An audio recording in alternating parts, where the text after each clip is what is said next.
bath time. I wash myself with a rag on a stick.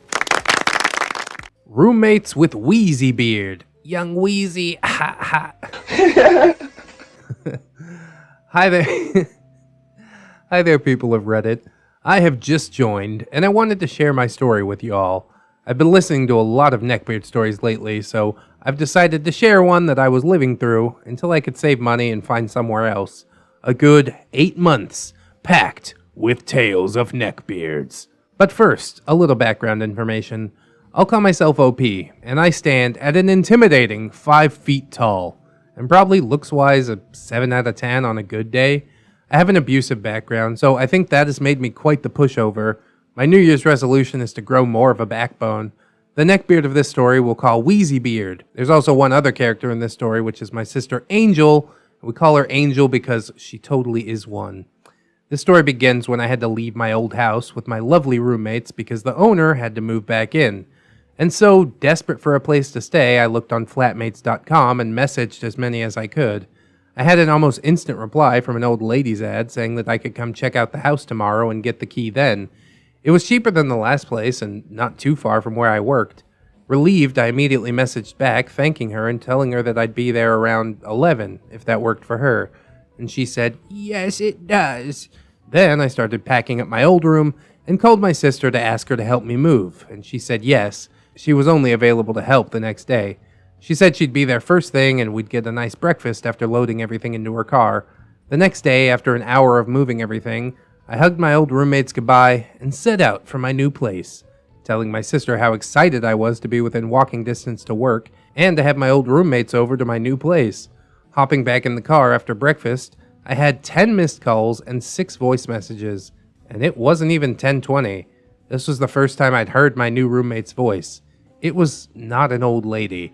It was a very scratchy man's voice asking where I was, sounding more and more cross with every voice message saying, "If I wasn't gonna take their offer seriously to just F off, that if I'm not gonna be reliable, then this would not work out." I immediately called him back. After a few seconds, he picked up and the conversation went as follows. "OP, hi, this is OP. I'm so sorry, I was just having breakfast with my sister. We got all my stuff packed up and we're ready to..." Wheezybeard, "I don't want to hear excuses, just hurry up. I have plans today, and if you aren't here in 10 minutes, you aren't moving in." Beep. Hello? Hello? I am panicking at this stage. I don't know anything about the man that I was going to be living with. I should have confirmed that I was living with this older lady. She made the listing, so I had assumed that it was going to be her. Long story short, it was Wheezybeard's grandma's house, and she'd recently put an addition into the yard. I had a whole car full of my belongings. I didn't have the money for a moving van. My sister said for me to calm down, and that worst case scenario, I could stay at hers. I had no license, and she lived nowhere near public transport, so it wasn't ideal. Plus, there would also not be much space. We pulled up at the address with a few minutes to spare, and knocked on the door. A few minutes passed by. No answer. Knock again. Nothing. I decided to call this number and find out where he was. He answered the phone, telling me to go through the side gate. Weird request, but okay. My sister had 000 Australian police typed into her phone, just in case.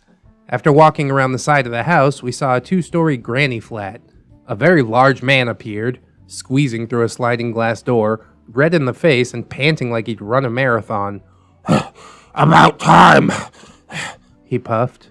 I immediately launched into how sorry I was, that I hope we could put this behind us and be friends. He sort of stiffened up as we walked closer.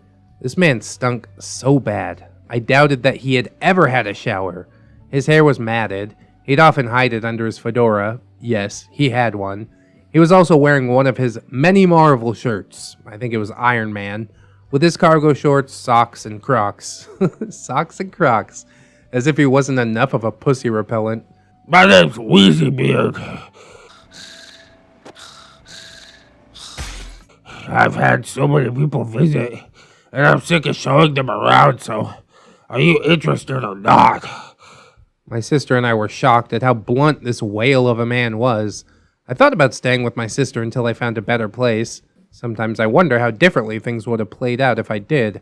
Without thinking, I squeaked out I'm interested.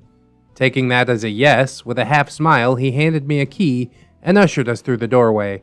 The smell hit us so hard and fast that we could hardly breathe. Like rotting food and cigarette smoke.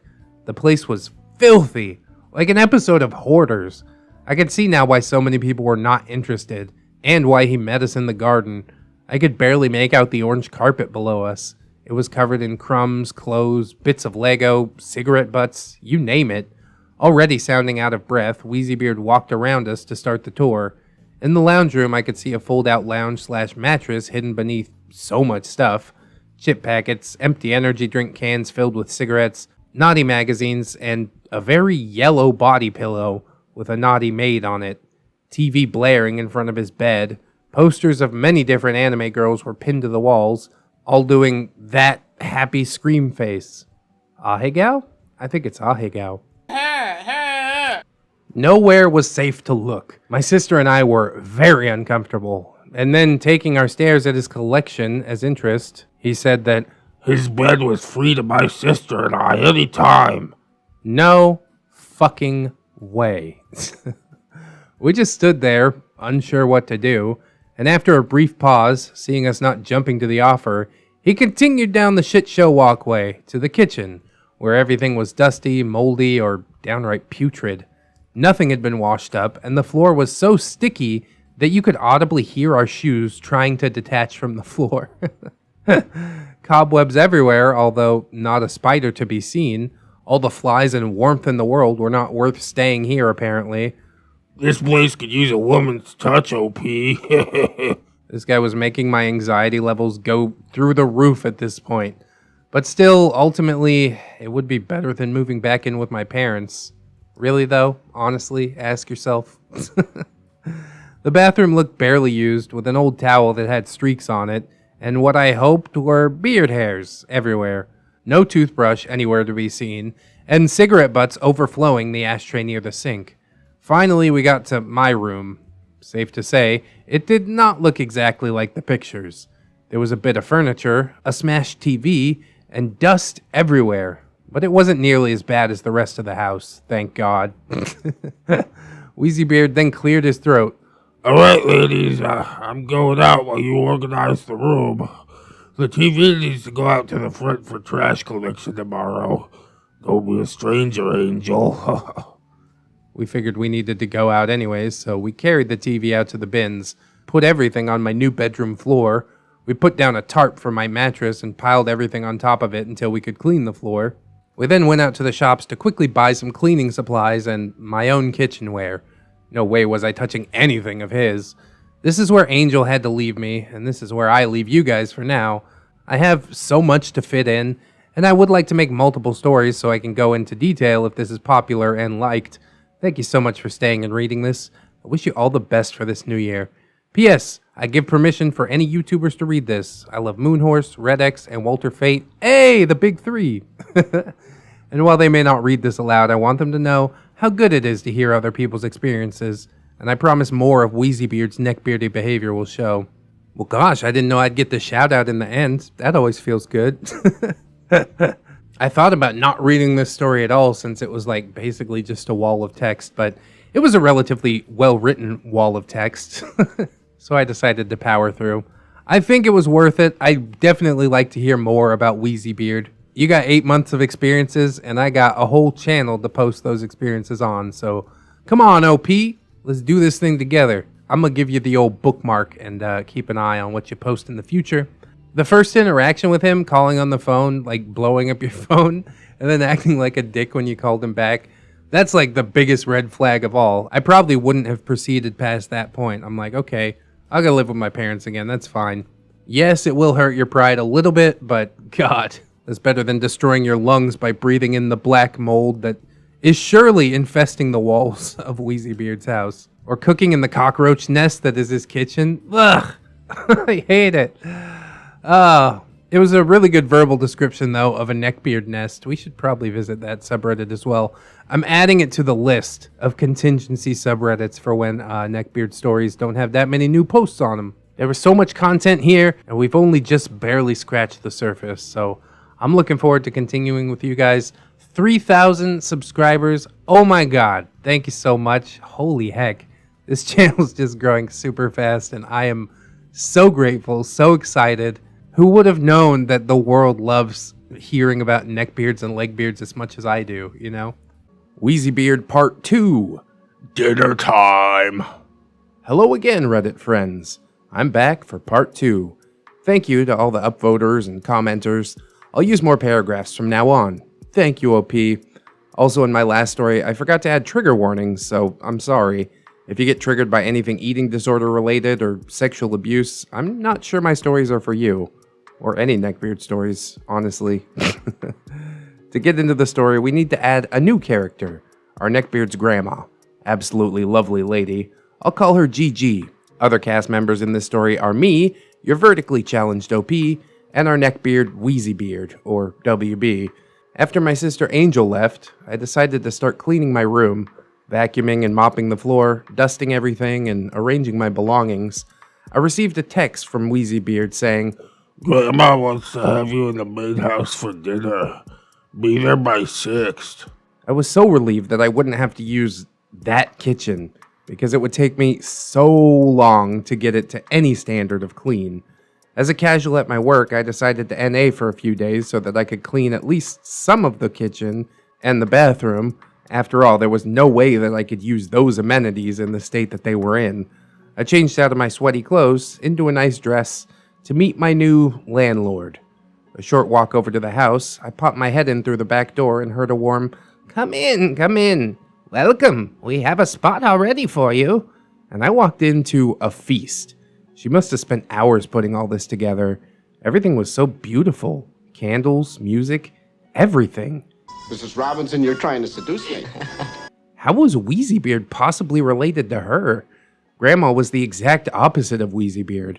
So well dressed, curled hair, spotless house that smelled like fresh linen. I asked her later what she used, and she gave me a fresh linen spray for my new house.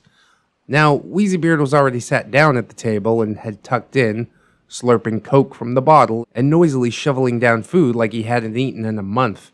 He didn't even bother eating with his mouth closed. Grandma ignored the shameless beardo and asked how I liked the new house. I came to learn that she was unable to walk out to that house because she couldn't get up the steps in her old age. Wheezybeard stared intensely at me, the look saying, Don't you dare mention that the house is dirty. I think dirty's putting it lightly. Don't mention that the house is a fucking natural disaster. I just simply said, it's a perfect location and price. Just what I was hoping for. That wasn't a lie. And satisfied, Wheezybeard went back to eating like a pig at a trough. Grandma smiled. "I'm so glad we can have some company. It's just been me and Wheezybeard. Now, come over and tuck in. I'll bring out dessert soon." I thanked her as she went back into the kitchen, and I started putting food on my plate. Wheezybeard took one look at my plate, and this piece of human garbage says to me, Is that it? No wonder you're so skinny. and then even louder he yells, Grandma, this girl doesn't like your cooking. Grandma pokes her head out and tells him to be quiet, that I'm just shy, and that if I don't like her food, she'll happily whip up something else. She is a gem. After eating food to the point of bursting, she sends us off with some leftovers in Tupperware. Thinking back, I miss her so much. Yeah, it's a mystery how these two are related. Jesus. On the walk back to the house, Wheezybeard stops me. You aren't bulimic, are you? Does this man never think before he speaks? I tell him no, that I'm very active and just don't snack often. He tells me that I need to stop being so scared to eat, and thicker girls are much more attractive to him. he then says, You would look so good with some extra weight on you. ugh, I'm not here for you, Lardo. I very gently tell him that I don't want to change my look. Not for anyone but myself. After being in such a lovely place, the smell of ours hit me like a freight train, and honestly made me feel sick. If I was going to live here, I was certainly fixing it up, and this lardass was gonna help. I will tell you that it was like pulling teeth, but I would threaten to take photos and show them to Grandma if he refused to help out. After a few days and many tantrums on Wheezybeard's part, Yes, he actually cried at times. He's a bitch. Saying that I was so mean, and that his breathing problems and the chemicals make it so hard to breathe. I told him that his smoking wouldn't help the situation, so after many comments of, Why did you move in? Why can't you just do the cleaning if it bothers you so much? we finally had the house in an okay state. Do you think it stayed that way? No, not with our neckbeard. But it never did get as bad as it was in the beginning. Alright, I hope this story was long enough. I definitely enjoyed jotting down my time there, especially remembering Grandma. Everyone needs a grandma, and I was so lucky to have known her. Thank you for everyone to reading this, and I wish you a happy farewell for now, Redditors. I think at a certain point I would have probably approached the grandma and just been like, hey, can I move in here with you? I can assist you with things. Of course, then you'd still have to be somewhat close to Wheezybeard, which I guess that's not good. You don't want to be anywhere within proximity of a neckbeard. But at least the time you did spend there could have been at least slightly more bearable. I think it was said at least a couple times in the story, but yeah, it is amazing that these two are related. I wonder if Grandma had raised Wheezybeard the whole time, or if, the biological mother had some sort of massive failing on her part that helped turn this beard into such a beard. It seems astonishing to me that somebody who is so put together would let her grandchild develop into this. So I suspect that's the case. Biological parents just dropping the ball. Maybe that's why they're not around. There's a lot we could speculate on, I suppose. But sometimes beards is just beards, They roll in filth because they like it. At least that's what I tell myself. And it's easier than theorizing an entire life for this pig. Anyways, we'll continue on into the third part right now. Wheezybeard Part 3. Bath Time. Oh, God. Hello again, fellow Redditors. I'm back again for more stories. Again, there will be triggering topics brought up, so please tread lightly, friends. Living with Wheezybeard was a scary time. This man was an absolute creep who would try filming me while I was in the bathroom, but would leave his very obvious camera and even his phone at one point, trying to get a peek at his roommate, Milady. After yelling at him and breaking his camera accidentally, he stopped and would randomly try to see if I'd forgotten to lock the door. Fat chance, buddy. At one point, he stole the master key from his grandma's, had a secret copy made, and unlocked the door to see me fully dressed, about to brush my teeth. Jesus Christ. I'd had enough. I told Grandma about him trying to be a creep, and she told me that she'd speak to him. That night, he came home and promised to never disturb me while I tried to shower. Oh, how nice of you. What a fucking prince. I don't know what she said to him, but he blubbered the rest of the night about how he just wants a girlfriend so badly, and how no girls will send nudes, even if he sends them first. I laugh when I think about it. You think sending a pic of him trying to hold up all his belly fat to show girls his little button mushroom is gonna get him all hot and bothered?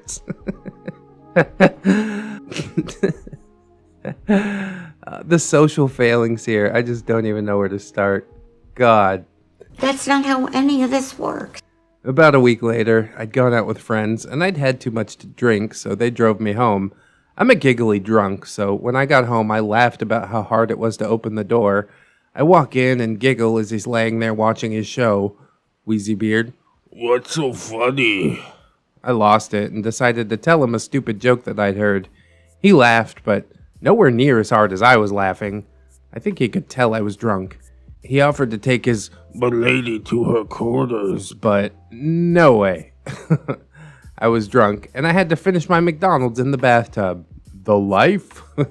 I was having a great time on my phone, eating my sundae and blowing bubbles, and I hear you're gonna drown! I'll save you! I freaked. I'd forgotten to put my towel in with my laundry. No towel but this one in here, and no way in hell I am using that. I'm drunk, trying to get dressed while also being drenched, and I'm yelling, "I'm fine," while he's yelling, It's too dangerous. You'll slip and crack your head open. and he's trying all the keys on his keychain, trying to get in. The door swings open, and I'm there, covered, but only just in the tight dress that I had just worn out. In all that, I missed a call from Grandma. I called her right back. She was worried because she had heard yelling. I explained that I had a few too many drinks and was having a bath when Wheezybeard came in again because he thought I needed saving. Grandma went quiet and told me to come over to the house and that she'd look after me until the morning, and then she'd speak to Wheezybeard again. Wheezybeard at this point was crying again. I was trying to save her. He wailed into the phone.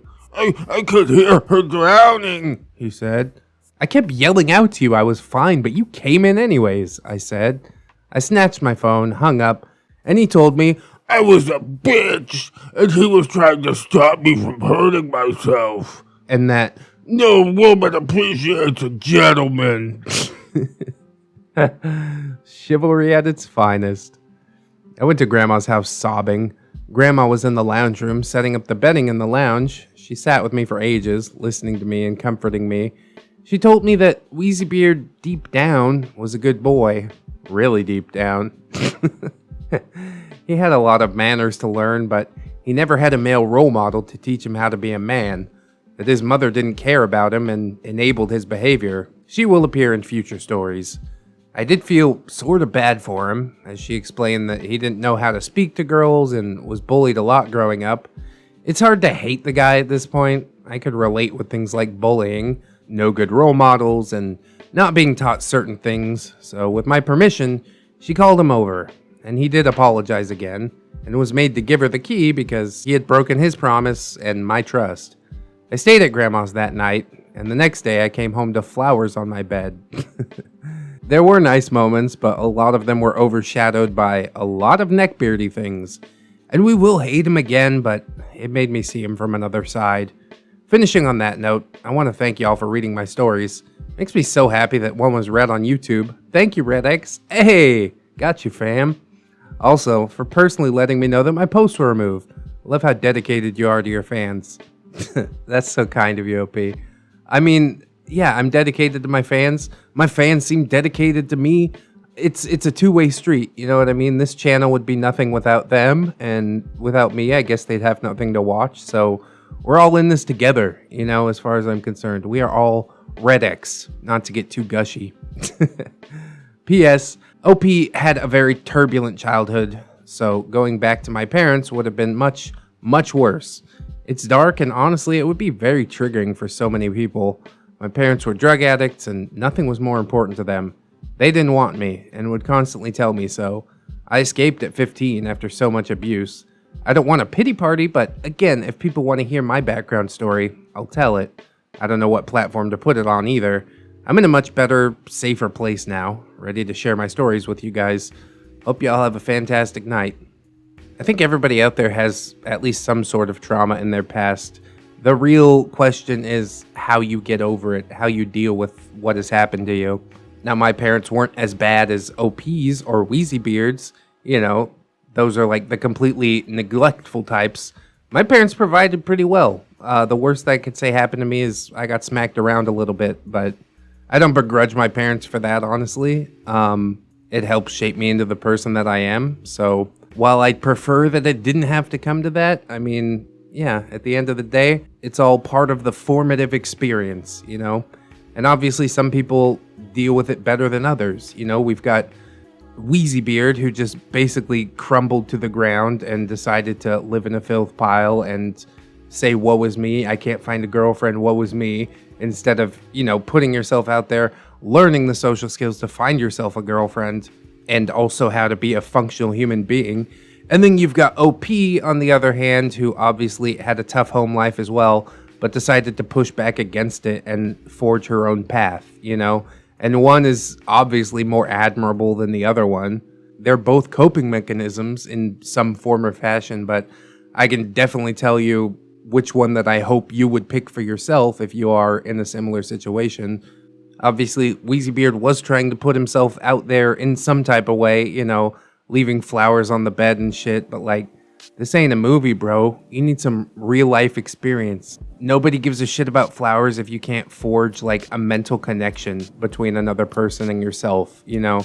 Candy, flowers, jewelry, that's all real nice as like a cherry on top, but without the mental and physical connection, scoops of ice cream, what do you got? You got a bowl of fucking whipped cream with a cherry in it.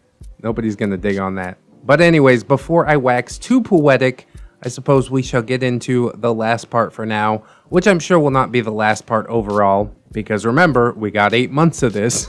So I'm hoping this will turn into like a massive saga, but let's see what we got for the last part right now.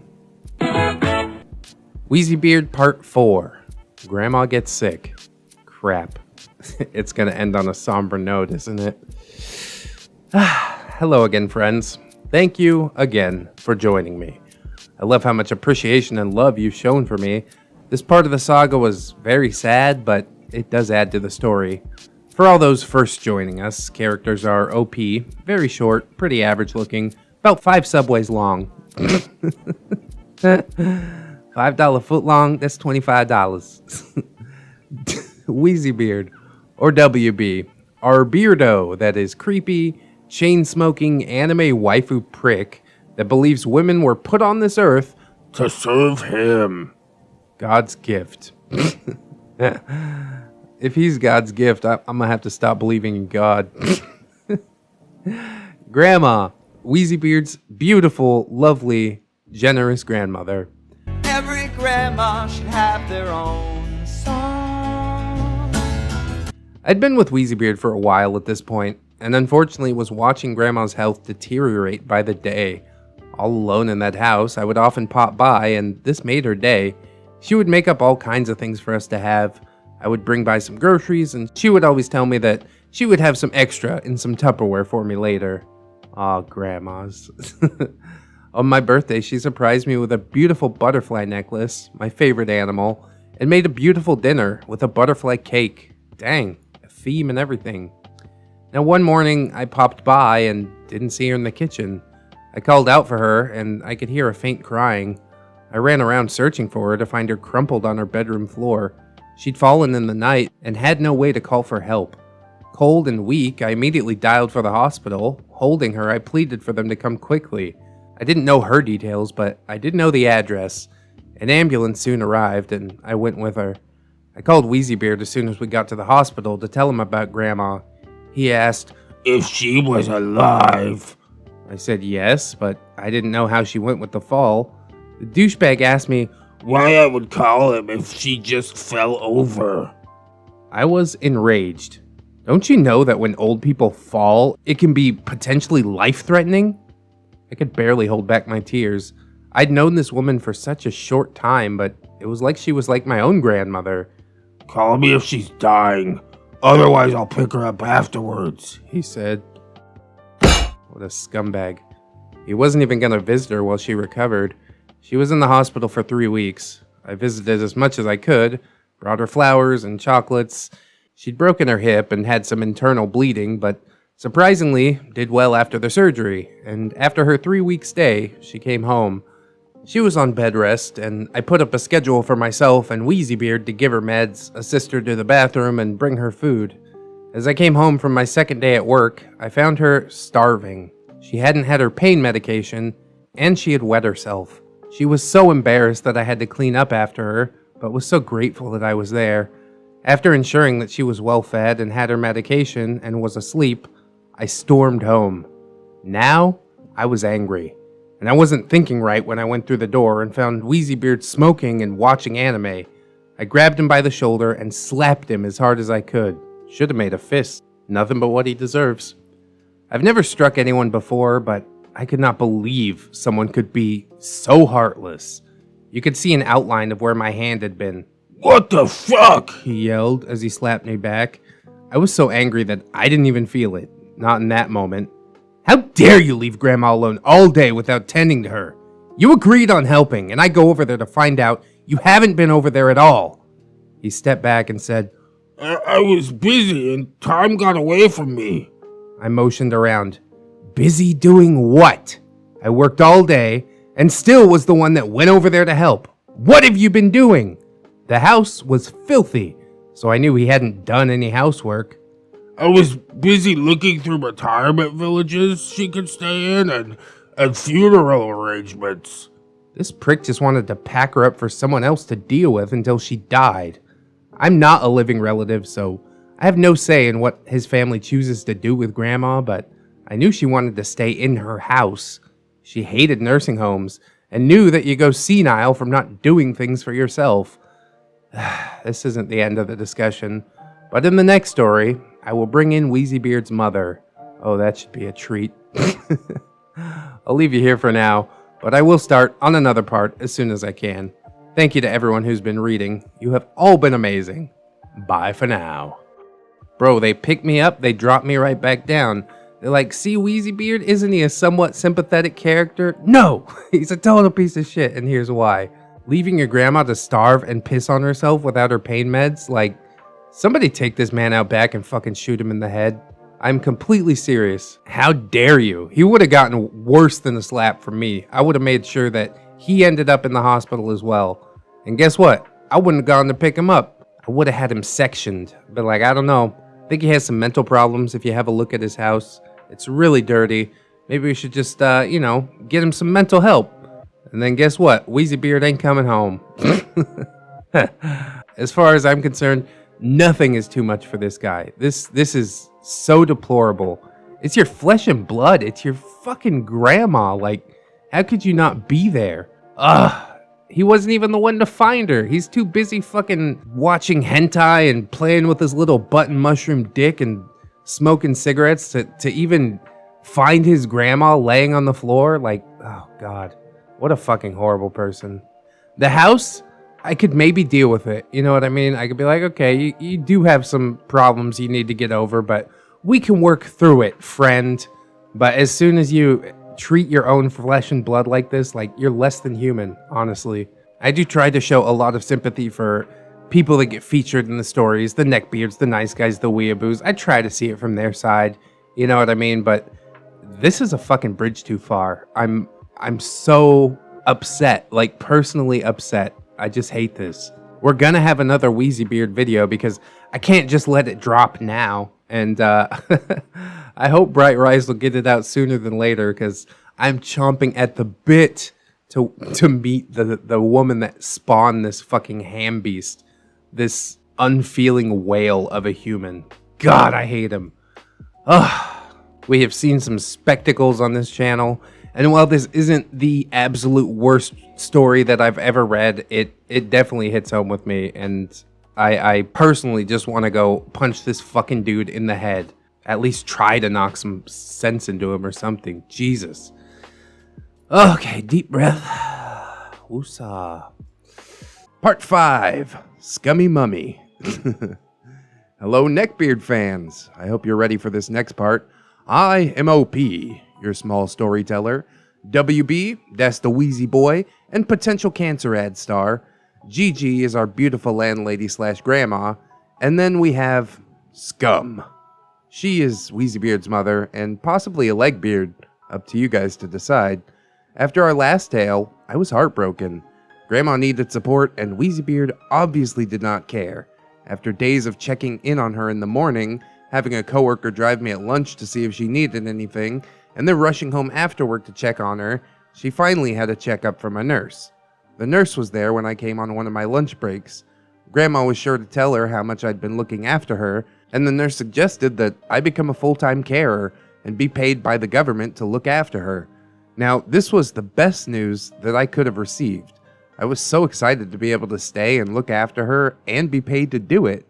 I wouldn't have to worry about not getting enough hours at work and doing what I had been doing without all those distractions. I asked if we could get an alert lanyard in case she follows or needs my help and isn't near her phone.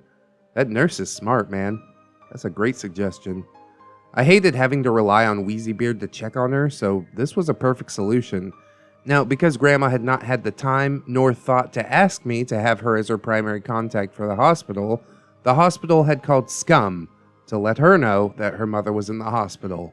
Uh-oh. Now, I did not know that Scum had been contacted. I'd not seen her at the hospital at all. She was in another state. And when hearing of her mother in hospital, she decided to save up and move back. Honestly, I'm surprised that she didn't just be like, call me when she's dead, like her son did. Then again, I don't think that her intentions in moving back were pure or anything. Another part of the backstory is that the granny flat had been built with the intent of Scum and her son moving in. Grandma had said that she wanted Scum to get a job and to look after her son and just generally get back on her feet. This, of course, did not appeal to Scum. She was an entitled, overweight woman of the night. For real, though? Is that actually her job? I do not judge these types of people. For the most part, you don't know what their story is, but I knew hers. As a teen, she rebelled and lapped up males' attentions. She left Grandma to be with Wheezybeard's father that left as quickly as he could. Scum raised Wheezybeard while on the pension, ignoring Grandma's pleas to come home. She preyed on people's kindness and got what she wanted too often, and now she saw it as a lifestyle. A lovely person indeed. Scum would go home with drunk men, then stay as long as she could before the police would get involved. What a nightmare. She had so many prior convictions for assault, squatting, and stealing. She would leave her belongings in a friend's shed, and she would just stay at a man's house for as long as she could, hoping to get pregnant. Oh my god, what a life. Eating his food, watching his TV, generally just getting as comfortable as she could until she was forcibly removed. She couldn't understand why men would force her out after she had given herself to them. She would randomly show up sobbing that no one loved her, and that she just wanted a man to care for her and treat her like a princess. I had no idea the desperation of this woman and how good she was at manipulating people to get what she wants. Part of me feels bad for Scummy Mummy, but at the end of the day, like, you made your own decisions. You want to be treated like a princess, then act like a princess, you know? You don't get drunk and go spread your legs for any dude who's willing to dip it in. Like, she's obviously got a big hole in her heart, and instead she's trying to fill something else. It ain't the way to go. Naughty, slutty mummy. Right. I will leave the story off here. Thank you again to ReddX for reading parts 2, 3, and 4. Please like and subscribe to him, people. He's one of the most committed content creators there is. Goodbye for now. Ooh, and we got the plug at the end. Hell yeah. I definitely appreciate OP's appreciation. I do work pretty hard for this Reddit channel, and I've been seeing it bear fruit. We hit 4,000 subscribers recently, which is just like, oh, king of the world, and it keeps on going. So thank you guys so much for doing your part, getting out there, liking the video, sharing it if you have. That is just amazing. I'm so appreciative of that. As for Scummy Mummy, well, I'm glad to get a bit of her backstory, just a little bit of context, you know what I mean? Obviously, she's a broken person, but it's really her fault at the end of the day. She just wanted to be a rebel, run away from home, go get knocked up, and now she's on a pretty dark path. So when she ends up crying about it, not being loved and stuff like that, it's like, well, you kind of did it to yourself, didn't you? The fact that she's squatting in people's houses, like literally having to be forcibly removed, is just like so over the top ridiculous. Can you imagine having like a drunken one night stand and then you're like, okay, well, I guess I'll see you around. And she's like, I'm not going anywhere. What the fuck? No, you need to leave now. That's how this works. At least that's how I think it works. I don't actually do that as a principle, but to people that do, I don't begrudge you for it, you know? You're just out there living your life, having some fun. You shouldn't be judged for that. Although, you need to be very careful not to go down the path that Scummy Mummy went down. Anyways, let's see what happens in part number 6 right now. Wheezybeard part 6. Scum is more important. Greetings, hope everyone is well. OP back again with more of our sleazy, wheezy, makes me queasy Neckbeard story. I like that. I'm sure you already know the characters at this point, but we'll go over it again. There's me, OP, our Neckbeard, Wheezybeard, his mother, who is Scum, and our beautiful GG, who is Wheezybeard's grandmother. Although I'm pretty sure there was some sort of mix-up at the hospital, because no way is Scum biologically grandmother's child. By the way, I'm sorry I don't exactly remember every word, but I'm mostly going off of memory here. I was enjoying the life of being grandma's carer. I got to spend all day with her, my dream job. We would do everything together, and she would make the most mundane tasks somehow fun. I didn't want to go home until I absolutely had to. One night, after work, I came home and everything I owned was out on the lawn. Walking into the house, I was confused. Neckbeard sat eating KFC with a big shit-eating grin on his face. "Why is all my stuff outside?" I asked, quite angrily. My mom put it all out there for you because she needed somewhere to stay. This was not okay. "But I pay rent. That is my room," I say. He shrugged his shoulders. I don't know, OP. Go talk with Grandma or Scum. He then leaned in closer. Unless you want to share my bed. I only share my bed with women when they're naked. He basically drooled at this point. Ugh. This is your problem, OP. You're gonna have to go about it. He then sat back and was rubbing something under the blanket, and I told him, hard pass. Big nope, big yikes. I decided I'd speak to Grandma first. Before I could even leave, Scum appeared. She sat down on her son's bed, which groaned under her weight, and, oh my god, she sat completely open-legged. Her scent was like a punch to the gut. God. Cringing so hard. She smelled horrible, like stomach-churning bad, like a mountain of feces on fire in the middle of a fish market. I doubt there was a man alive desperate enough to put up with that smell. Even Wheezybeard went a little green. She addressed me. Every minute of this conversation, Wheezybeard and I tried not to be sick. This house was built for Wheezybeard and I. You should be so lucky to be able to stay here with my beautiful boy. Motioning to the nauseous Wheezybeard. I have just moved back to be with my sickly mother, so you are no longer needed. Wheezybeard told me you were getting paid to be her carer. Well, I'm taking that job, as well as any money that you've gotten thus far. She's my mother. I won't have anyone taking advantage of her in her time of need. She said this, crossing her arms and legs. Some form of relief for myself and Wheezybeard. Mind you that this woman had not even popped by to say hello to her mother before deciding all of this. Needing to breathe, I walked over to Grandma's, and thank the gods, she was still awake. Grandma sat confused as I recounted everything that Wheezybeard and Scum had said to me. After I told her everything, she asked for help to get out of her bed, and asked me to dial Scum and Wheezybeard. She asked them to come to the main house. Scum came slithering in like she owned the place. Wheezybeard, with his usual thumping his way through. Scum said, How dare you come in here and wake up this poor, frail woman to get out of bed? She needs rest, not you lying to her and playing the victim.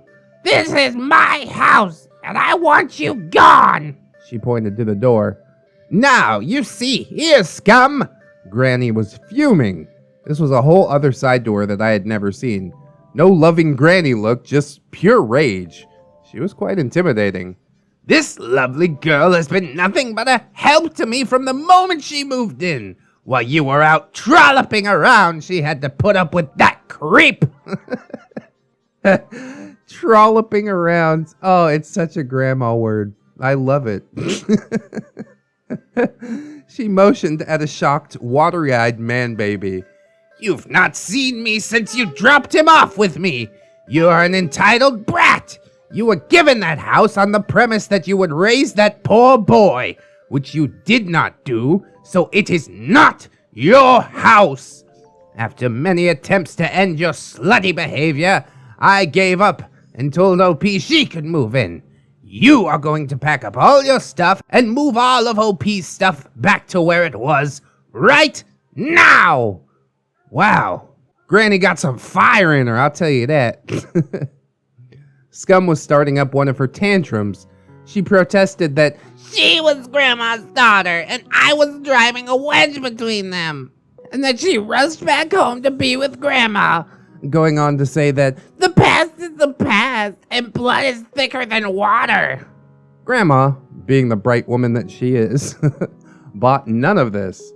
I will not have your son see women, let alone his own mother, reducing themselves to sex toys for a place to sleep. She then turned to a sobbing Wheezybeard. Wheezybeard, I do love you, but I will knock your teeth out if you ever try preying on a desperate woman ever again. Do you hear me, boy? Wheezybeard violently nodded his head, and without another word went home with his tail between his legs.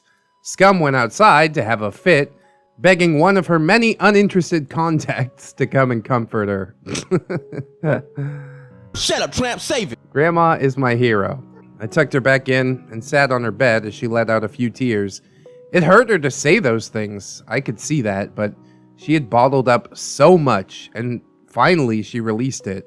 She always put on an act of being completely together, but I watched her agonize over her love of her daughter. I told Grandma that her daughter was a grown woman who was just too set in her ways. Grandma nodded, and we talked about what could be done tomorrow. Half an hour later, Scum knocked on the door. Grandma went right back into defensive mode. "What?" she said quite coldly. No one will let me stay with them. Can I please have OP's bed for tonight? Scum said with tears in her eyes. "No! You will sleep on the lounge room floor. You set your own bed up." Scum huffed, but accepted this and walked away. I'll end this story here for now. This one was a bit longer than the other ones, but I wanted every detail in this one. Reading everyone else's stories, they had so much detail that I could picture it. I've been trying to add more visual language, so hopefully y'all like it. Thank you so much for everyone's continued support. Y'all make this stuff so fun to write, and much love to ReddX. I hope you read this on YouTube because you are able to read it exactly how I would want it read. Wow, that's so nice. Thanks again. Bye for now. I think you did a great job with the descriptive language, OP, if you're looking for my opinion. What was that? Feces on fire in the middle of a fish market. It killed me. God, it still kills me. It's like something straight out of r/rare insults, and I'm living for it. It's so great. I do feel really bad that, Grandma had to say those things, but it's nothing but what those two needed to hear. You know what I mean? Sometimes you gotta be cruel to be kind and give people a reality check. Scum is a lazy hooker. Wheezybeard is a creepy guy. Like, offering to share his bed, but only if OP's naked. Like, who are you, dude? That's probably the most, straightforward and horrible thing that he's said thus far. So, it is still yet only devolving, and I guess we'll see how much worse it can get. I'm so glad that none of Scummy Mummy's contacts went to pick her up or save her from this situation. Obviously, she's really given up the only card that she has to play at this point. And if she's really squatting in people's houses, why would you ever invite her back in, That's insane. On top of the squatting situation, I also think that it's largely a case of, why buy the cow if you're getting the milk for free, Quite literally in this case. It's a lesson hard learned, but hopefully both of them learn something from the harsh words. Although it seems like maybe this sort of advice is not going to penetrate their skulls. They're just too thick-headed, Anyways, we got one more part, so let's jump into it and see how it goes. Wheezybeard Part 7, an interlude. Hey guys, this story for a lot of people is getting quite heavy, so I thought I might share a few little moments of my time with Wheezybeard as my roommate. This predates grandmother's fall. Ooh, we gonna Tarantino this right now. Wind it back. Story 1. Now, Wheezybeard has trouble breathing. Duh. So he snores really loudly. You can always hear him choke and struggle for breath. Now, no judgment on fat people. You do you, boo, I guess. But generally when you lose weight, you lose the weight on your throat, so you don't snore as much. Yeah, that's like sleep apnea or something like that. Wheezybeard thought if he got his lymph nodes and tonsils removed, it would open up his airways. Now that's science. I guess it kind of made sense in a way, but it wouldn't get rid of the problem. The guy was absolutely set on having them removed, even before I met up with him. Unfortunately, he's also the biggest crybaby on earth, and after returning from a day surgery, he needed help. I do not know why he didn't think of how he was going to get around after this major operation. Grandma couldn't get to this house, and he obviously couldn't afford a nurse. In his mind, I was his nurse. My larger chest and hips were signs to him that I was the mothering type. No, mate, that's not how it works. He's a big boy. I would need a crane to get him up and down from his bed, so Beardo decided that he simply wouldn't leave his bed and would just pee in a Mountain Dew bottle. Ah, it works. He would throw a tantrum every time I ignored his requests. I think he had some kind of nurse and baby fetish too. He would ask me how much it would cost to either wear a sexy nurse outfit and play doctor, or change his nappy and give him mommy milk. Oh, God. Oh, the cringe is strong. Get fucked. No amount of money or sympathy would get me to do any of that for him. He had serious mommy issues, which I guess we've delved into already. One day, he asked me to get him some lunch. I slapped together a Devon sandwich, and as I passed him a plate, he grabbed the plate with one hand and my wrist with another. He pulled me on top of him, and then tried to get me to feed him the sandwich that I made him. What the fuck are you doing? I yelled, as he used a leg to pin my body to him. Come on, we can do each other a favor. I'll be your daddy, and you can be my mommy. Oh, God. This has to be the cringiest part so far already, as he once again tried to feed me. Without a doubt, this man was batshit crazy. I tried with all my strength to push him off of me. You're going the right way for a spanking, he laughed. Yep, that was the last straw. I elbowed him in his privates, and he instantly let go and cradled his bits. You heartless bitch! Here I am sick and sore, and you're making it worse. He was groaning in pain, quite dramatically. You had a day surgery, and you were cleared to eat solid food just hours after. I'm not gonna play to your twisted fantasies, I snapped back. Get your food yourself. You are being a creep. More of a creep than usual. I turned around to leave for work, and then I heard something hit the wall, and I heard a fuck! I turned around to see Wheezybeard soaked. He had thrown his Mountain Dew bottle, trying to hit me, but it had bounced off the wall, spraying him with his own piss. Ah, you're killing me. I nearly died laughing as he sang, it went in his mouth and his eyes. Oh, that's so good. God damn. Story 2. Wheezybeard was also creepy towards any female that entered the house. He would hover around, his loud breath always giving him away. He would also go on his good guy rants whenever I had a guy come over, but he would always wait until they went home to say that he would have stayed longer and made me orgasm a lot more. He could hear how unenthusiastic I was and wanted me to know that I could come to his bed afterwards for him to finish me off, and I wouldn't need to fake it. He'd watch tutorials and wanted to make me shake like a loud, sexy earthquake. That's a terrible line, Wheezybeard. Would you pick that up? After walking out quietly one morning, I saw Wheezybeard with his waifu pillow over his face, phone near his ear as he was touching himself. Gross! He had a recording of me and a guy from one of my dates playing on his phone. Luckily, I snuck the same guy back in last night while Wheezybeard was snoring, and he was still there at the moment, so I quietly explained what was happening and sent him down. After listening for a few seconds, I heard a cracking noise, followed by a what the fuck? Slam! My date had apparently snapped Wheezybeard's phone on the ground and then bolted out the door. I could hear Wheezybeard saying, OP! We've just been burgled! Come here! I went down to see the damage. Wheezybeard was bawling, saying that someone broke in and broke his phone while he was sleeping. He asked if anything of mine was stolen. nope. This burglar just wanted to break his phone and make a break for it. I could have addressed the recording, but I decided it would probably end in me being forced to buy him a new phone, and he could do with a spook after being such a creep. He would just deny it anyways. He told me that he was gonna call the police. But I told him that they wouldn't believe someone broke in just to break his phone, that they would think it was him making a false claim for a new phone, and they'd probably go through his iCloud for evidence. He decided to just save them the hassle and get a new phone. He then asked, out of curiosity, when another man might be coming around. Hold up, let me check my dick schedule. After a while, I decided if I was going to stay, I might as well entertain myself. So I have a few more times I screwed with Wheezybeard's mind.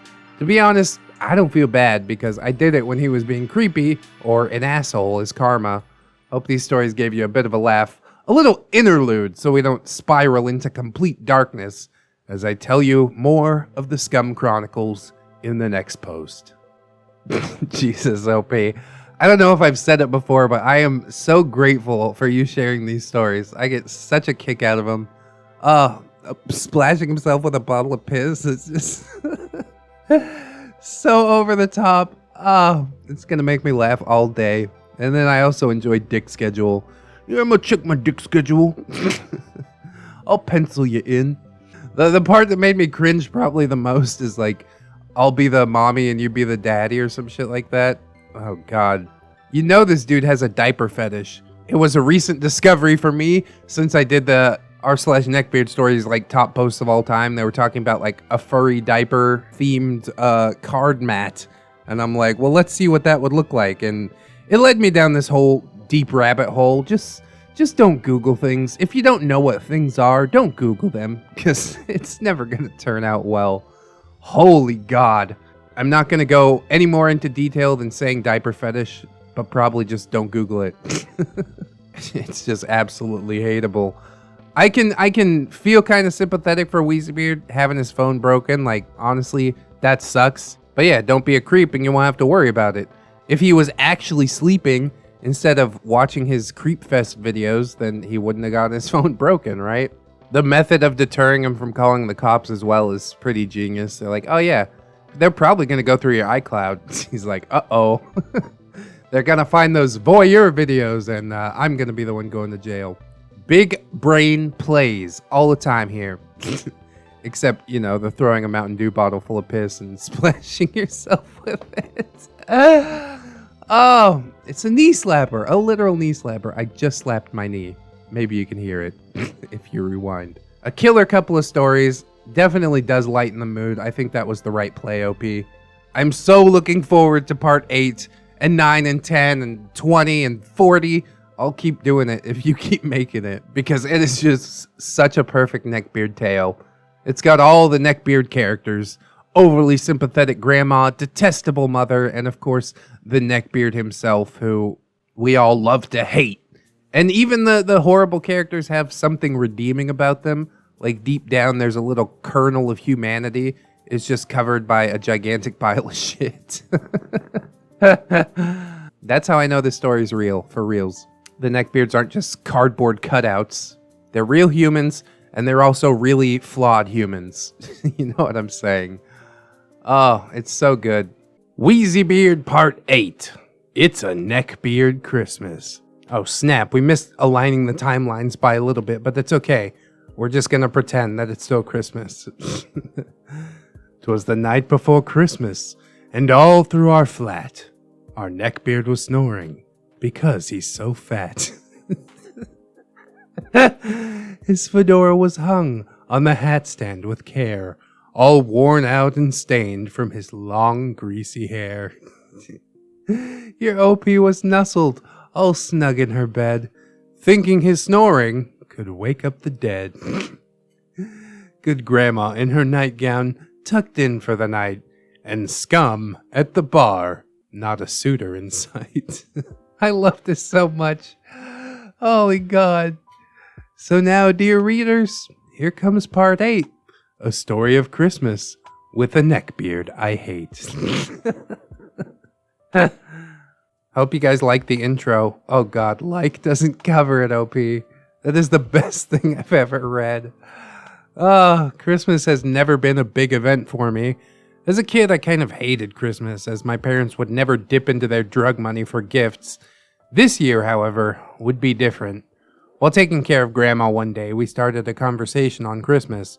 Where I was going, what were my plans. Angel was going to her in-laws, so I didn't have any plans.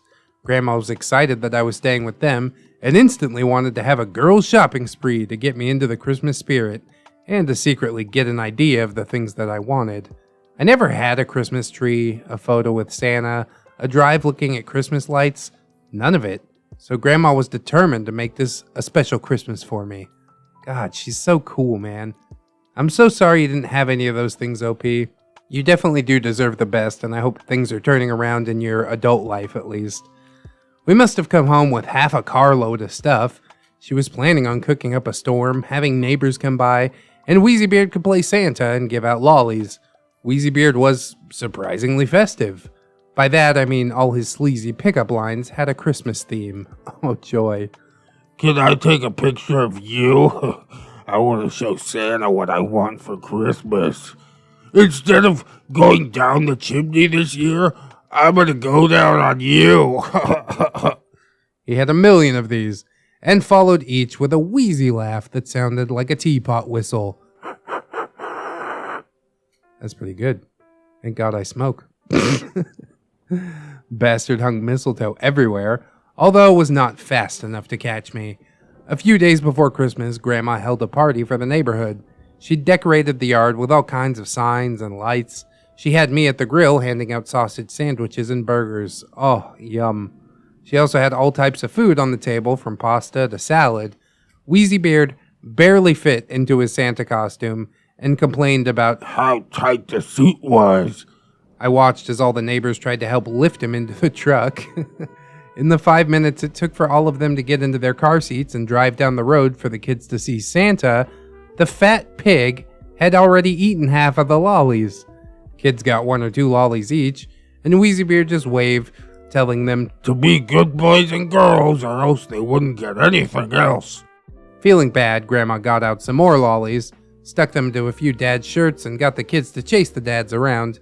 It was all fun and games until Scum got drunk. She only had 1 or 2 drinks, and she decided that she loved all the great dads, and went and flirted with each of them. Oh, what a pleasure. Now I'll name one of the dads Brian. He was our next door neighbor. He had just, unfortunately, lost his wife to breast cancer. He had a cute, shy daughter named Lily. Now, Lily had eaten so much food, run around, and then eaten more food, so as you can imagine, she was feeling very sick. Lily told her dad that she didn't feel too well, so Brian took his daughter inside Grandma's to the big bathroom. Scum followed them inside. Lily was throwing up in the toilet, and as her father went into the bathroom to comfort her, Scum locked the door behind him. Scum tried seducing him, but his attention was on his sick, now scared daughter. Way to pick your moment, idiot. He demanded that she move so he could take his daughter home. Scum tried wrapping her arms around him, mistletoe in hand. Brian shoved her out of the way and scooped up Lily and ran for the backyard, yelling for Grandma to get her daughter away from them. What a mess. Neighboring mother shielded Brian and Lily from a now wild Scum. While men tried wrestling her to the ground, she bellowed out for Brian to save her! But he was being escorted back home with a crying little girl on his shoulder. After that, the police came by and took Scum, screaming and kicking. The police threatened to taser her if she didn't stop trying to bite them.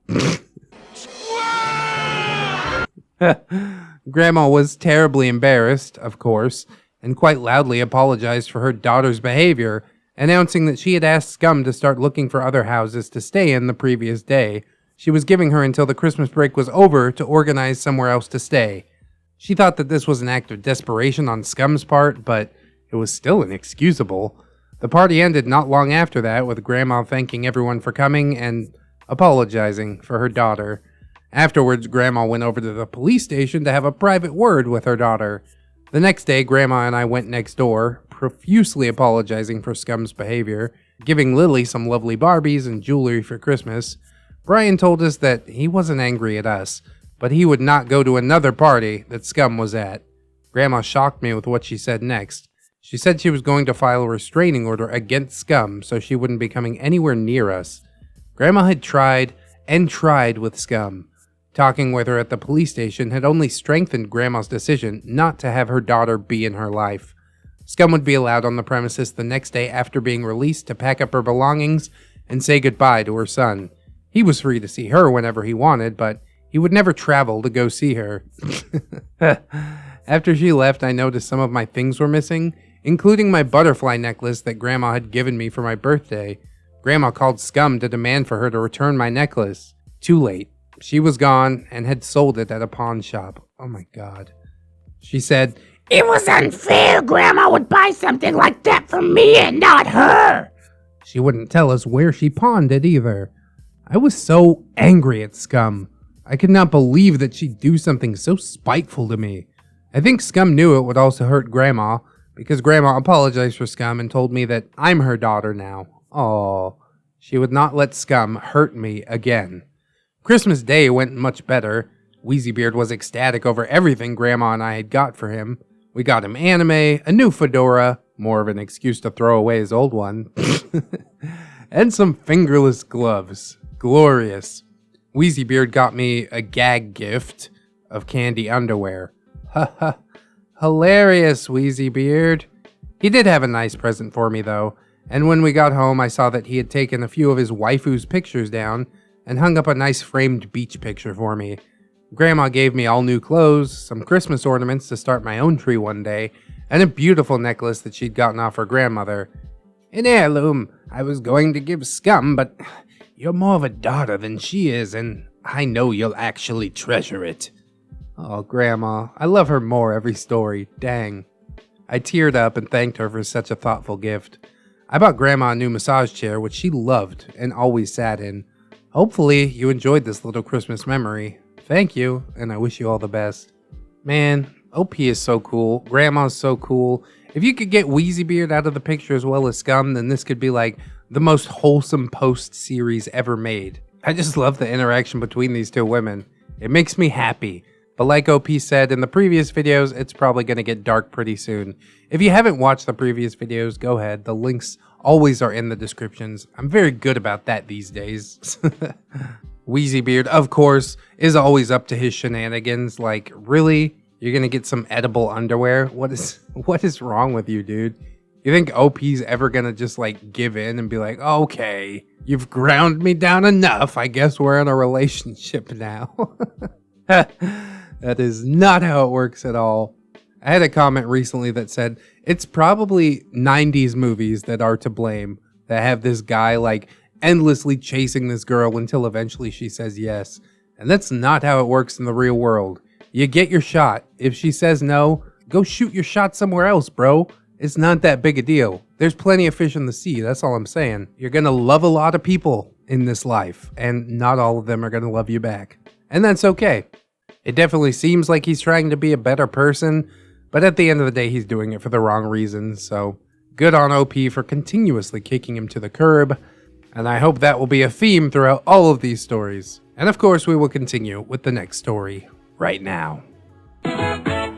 Wheezybeard Part 9, The Date. Hey guys, back again with another part. Just Wheezybeard and I, with Grandma lightly sprinkled in.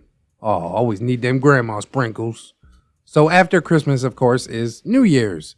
I had a guy over to start the new year with a bang. Hey, get it, girl. A while after the countdown, the guy left to go to some other parties, and I decided to grab an ice block. Wheezybeard was in his bed, crying. I tried walking faster, but too late.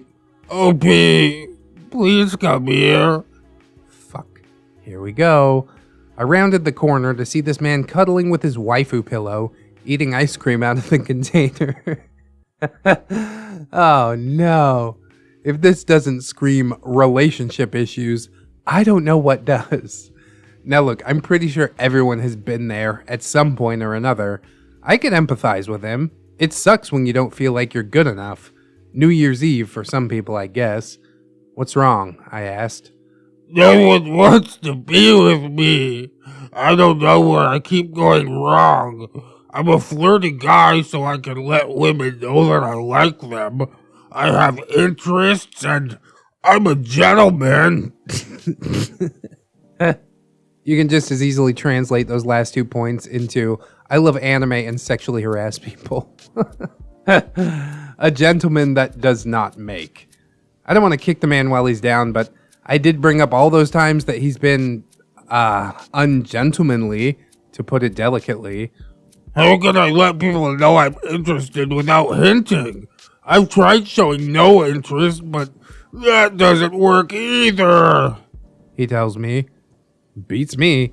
Each girl is different. You just gotta have confidence in yourself and present all of your good qualities. I say that at this point because mostly I just want to give him an ego boost so I can go to bed. You're right. I could go on dates and tell them all the great things about me. He smiles. That'll be a short date, I think. But before I could leave, he grabs my knee. OP, I need to ask a favor. Can you please go on a date with me and see if I'm doing things right? I promise it'll be fun. Christ almighty. Why did I not just go to sleep?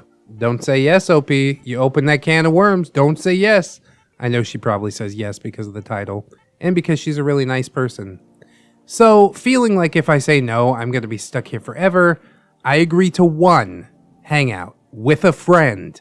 Emphasis on friend. We weren't even that, but at this point, I just wanted to go to sleep. The next day, bright and fucking early, Wheezybeard knocked on my door. I'm not a morning person. I need a shower before I'm truly awake, so I walk to the door in a daze. What's up, Wheezybeard? You know my brain doesn't kick in until I've had my shower. I'm just so excited for our date today. What did you want to go and do? He's remembered. Oh, fuck. Why did I have to do this on my day off? Why, God, why? The deal just gets suckier and suckier by the minute. We decide to go bowling and have lunch afterwards. I go over and tell Grandma about the plans, and she tells me, "You're a saint. Don't be afraid to hurt his feelings. He needs to learn how to talk to girls." She slips me $100 in case he doesn't pay, and wishes me luck. Thanks. I know I'm going to need it. At least it's an afternoon date. Like, how cringe could it be? Famous last words. So anyways, Wheezybeard drives us to the bowling alley. Now, he hasn't got the normal Neckbeard mobile. Shockingly, his car was one of the things that he was pretty good at keeping clean. It wasn't like showroom clean, but it wasn't too bad. He'd cleaned up to a pretty good standard, although his stink was still pretty bad, so I rolled down the windows a little. He had a shower, which earned him points, and he had driven to Macca's first to grab a coffee for me. That was a strong start. If only he could keep up the momentum. I decided to wear some ripped jeans, a nice top. I would have worn heels, but we were going bowling, so I decided on my superstars. We got to the bowling alley, and there was a line. He complained for a bit about the wait, but I tried changing the subject to if he had bowled before. Yeah, I was a champion bowler as a kid. I have trophies at home. They were participation trophies. Probably not good to lie about that to a woman who lives with you. Once we were in our lane, he was up first, but he looked confused. Where's the fence? Oh no. Bumper bowling. I'm racking my brains for what fence he could be talking about. He went back to the counter, pushed in front, and asked where their fence was. After some confused glances, they figured out that he meant a guardrail to stop the ball from going into the trenches. With the guardrail up, this grown man then proceeds to use the little bowling ramp that kids use. I love it. Oh, it's so good. I'm a little embarrassed at this point that a grown man is using this stuff, but I decide as long as he's having fun, he beats me and I'm okay with that. Because he's using the ramp, of course. He brags in the car about how much of a champion bowler he is. and how he's posted a picture on the Snapchat of his victory. I guess this is a good esteem booster. He says, We could go every week so I could practice. "No thanks, mate. I'm good." We then go to a Chinese restaurant, and after being seated, he becomes quite racist. Oh no. Calling everything on the menu Noodle language. Like most people, I can't stand racism, so I tell him to cut it out. He then proceeds to squint and go all Confucius on me. The waitress does not look impressed, and I have no doubt that she is going to spit in our food. So, as the food comes out, he tucks in. I thought he was bad at home, but in our restaurant, he is worse. He doesn't wait for the food to cool down, so he's doing a loud sound as he eats. I've lost my appetite watching this. He finds my disgust hilarious and sprays food laughing. Such a disaster. And as I'm picking noodles off my shirt, he asks, What things do you like about me? "There is no God." I'm racking my brains. I was telling you last night that you have to be the one to present your good qualities. I try and wave off this line of questioning. Yeah, but I want to hear all the things that you like about me. He puts his stupid smiley face in his hand. How this man doesn't get more dates sure is a mystery. I'm dead sexy. I'm saved by the waitress asking about our food, offering to put mine in the doggy bag. I am ready to go home, but He wants to eat ice cream first. the waitress looks at me with a look of, "You poor thing." He's still waiting for an answer, so I tell him that I like that he was very open with his feelings, crying in front of me a lot. He reads into this and says, I'm very open about my feelings, especially my feelings about you. He tries to hold my face, but I sit back. He then waddles around to grab my face. I'm feeling really awkward in this moment. We meet eyes. I love you, OP. I hope we live together forever. Ugh. He goes in for a kiss, so I put my head down, and he does a long forehead kiss and strokes my face. Everyone is staring. Some top level cringe, dude. I'm again a deer in headlights. Satisfied, he smiles and goes and sits back down. As the shock wears off, I'm still unsure of how to proceed with our hangout. Guess what? It's getting long, so I'll do part 2 in the next part. I'll never stop my shoutouts to ReddX, bless you Bright Rice, who has masterfully narrated my stories from the beginning. You give great feedback, and I wish I had a lot more stories, but the stories are numbered. Spoilers. The next story is extremely dark with sexual assault, so please, if you are sensitive, do not read or listen to the next part. Thank you so much for the shout out, but I do want you to know that it is not all about me, okay? Without these stories, I would have nothing to read. I would have nothing to look forward to, and I do look forward to these stories so much, and stories like this are exactly the reason why. Dude, he's using bumpers and like the little kiddie ramp. Bragging about the participation trophies that he has. Like, you can't make this stuff up. He is such a disaster. And then, of course, the confession of love and spitting noodles everywhere, kissing on the forehead. Man, I don't understand. I say without a doubt, OP, your writing is getting better. The descriptions are getting better. Just the humor in the story is striking such a home run. Oh, I'm sorry you had to have these experiences, but thank you so much for sharing them with me. I know the next part is probably going to get a little bit dark, you know. You can't bring somebody up without eventually letting them fall again. But I do thank you for the trigger warning. I mean, obviously I put a warning in the beginning of this video, but it always helps to know what we're in for the next story. So hopefully we got all them giggles out of our system. I know I did. This part killed me, dude. I love it so much. But let's prepare our minds and our bodies for it to get a little bit heavier in the next part. Wheezybeard Part 10. Our date continued. Big warning that I did write in my last story. This is the dark part of the story, and there is sexual assault. I will be writing some of the details of it because it is relevant. I will tell you all right now that I've been seeing many therapists, been on different drugs, and have suffered this kind of thing since I was very young, so I have managed to cope despite everything. Good for you, OP. Still seem like such a solid person despite the adversity. Admirable. To continue, Wheezybeard had just returned to his side of the table after a cringy confession of love and a sloppy noodle kiss on the forehead. I was trying to keep calm and explain to him that he was doing it wrong.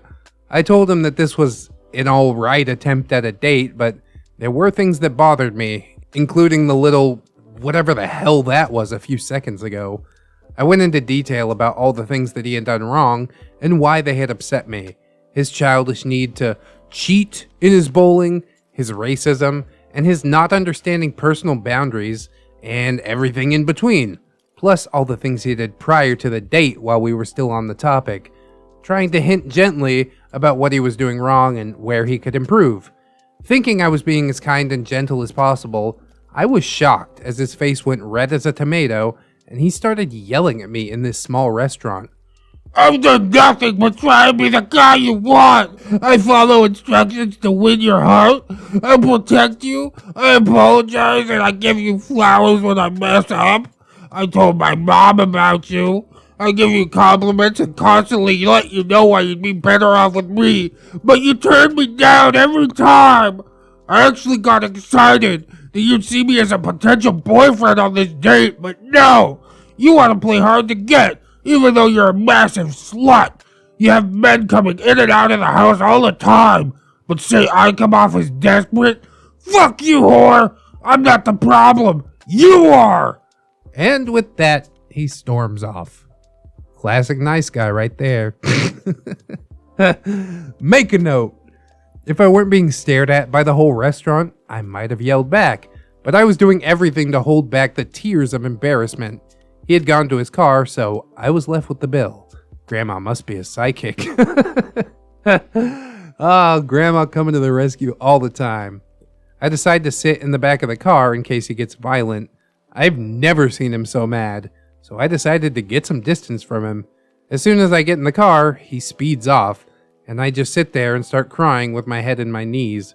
After 10 minutes, I peek up with the tears still in my eyes. We've gone past our neighborhood, and he's driving us out further. Oh, crap. I ask him where we're going, and he says, We need to talk. I try telling him to take us home. I don't want to be in a private area with him this mad. He tells me, Shut the fuck up! And locks the doors. Shit, this is getting heavy, dude. There are no cars where we are, and he's now pulling up into an abandoned mill. Oh, God. I'm scared as he unlocks the doors, hops in the back with me, and locks the doors again. Warning! It gets dark here. Proceed with caution. Oh boy, deep breath, here we go. He moves in with me. My knees are still up with my arms around them. I don't know why you play these mind games with me. I think I know what you want, though. He says, touching my thigh. You want to be dominated. You want a bad boy. I push him away. Wheezybeard, just take me home. I don't want to be here. I'm pleading with him, but deep down, I know what's going to happen. And in my life, I feel I've survived because I'm able to completely zone out while stuff like this happens to me. So yes, he rapes me. I want it to be over as quickly as possible, so I go off to my happy place and I don't fight. He finishes inside me, and then after 5 minutes of silence, he tells me, Get dressed, and if I speak to anyone about this, I'll regret it. We're going home now. I don't remember the drive home. I don't remember getting in the house. I don't remember any sleep that night. Many will ask why I don't call the police, why I didn't fight, why I didn't wake up Nana and set her on to him. If you've not been assaulted, then I can't explain to you the fear that happens to you afterwards. The fear that he would tell them that I consented and that now I just regretted it. The fear that I would have to leave this house and be homeless, start all over again, which I had done in the past, and it led to being assaulted a lot while on the streets, with friends, or even in women's shelters. There was a fear that he would be found innocent and come after me. There was a fear that he would hurt someone that I loved. The worst part is the timing. Grandma had gone to her friends that night and had a car accident on her way home. She did not survive. Oh no! Jesus, man. When it fucking rains, it pours. God damn it, dude. A car T-boned her. According to the coroner, her neck had snapped. She'd broken her C1 and C2 vertebrae and severed her spinal cord, so she died instantly. No pain at all, which gives me comfort. Dude, I can't fucking hang with this. Man. We went from laughing to just like the entire fucking bottom dropped out. Holy hell. Wow. I moved in with my sister. There was no way I could stay in that house with him after that. I slipped into complete darkness and numbness. I had a miscarriage, which was due to a lack of progesterone. I'm not sure if it was my New Year's fling or Wheezybeards, but I don't know if I'd have been a fit mother at that time. I couldn't stand the chance. The thought of seeing Wheezybeard through a child that I love would have torn me apart. Next story, I'll talk about our meeting with the executor of Grandma's will. This story's not over yet, and I'm sorry for this heavy part of it. I tried to warn you. I hope you're all okay and aren't put off by this dark part. I promise that my life got better after this. I would never abandon you at this point, OP. You and me were going to stick through this until the end. We've had some highs, we've had some lows. This is the lowest low, but it was also preceded by the highest high. So I hope that maybe the final part 11 or 12, we'll get to put a nice bow on everything, and I'll be like, okay, great. I'm glad that OP is doing okay, you know? I know this must have been a difficult thing for you to write and just post on the internet for strangers to read, but I'm here to tell you that I definitely appreciate you opening up. You could have made this a one-off story about some weirdo, but you've really gone all in with this, and that's just amazing, you know? We've talked a little bit on Reddit, but if you want to talk to me some more about this, then I'd definitely be open to it. Not that I've had much experience in situations like this, but I can definitely offer you some words of encouragement. As far as Wheezybeard goes, I have lost all fucking sympathy for him. I seriously hope he goes to jail at some point. At the end of this story, I hope he has a heart attack or gets in a car crash of his own or just gets shot in the fucking head by a random mugger, you know? He's basically left irreparable scars on a young woman all because he couldn't get his own rocks off, you know? That is disgusting. And then the cherry on top of the shit sundae, your support system ends up dying like basically the same day. Like, oh my god. You have been tested, OP. And you've come out on top, obviously, because you're functional, you're here, you're writing this story. You seem like a lovely person when I talk to you in DMs, you know? So good on you. Continue down that path. I'm so proud of you. Thank you for sharing. I'll be looking forward to the next part, as I usually do. Probably more than usual now, because we have to see how this wraps up. I hope it wasn't too heavy for anybody else. If it was, let me know in the comments. I'm always down there with some words of encouragement. Wheezybeard Part 11, The Will. From where we left off, I had just moved in with Angel while my depression was at its absolute peak. She would ensure that I would go for daily walks, push me to shower, and just achieve small things. Oh, your sister is an angel. Angel was there for me as the funeral approached. Not enough time had gone by that could prepare me to see Wheezybeard. I would have no idea about the child that was in me for a while. We had not spoken since I had left the house. Ooh, heavy. I was asked by Good Grandma's minister if I would like to say a few words. I'd been with Good Grandma to her church a handful of times, and had met some of her friends. I sat there surrounded by Grandma's friends, and also with Angel next to me, holding my hand as the tears continued to flow.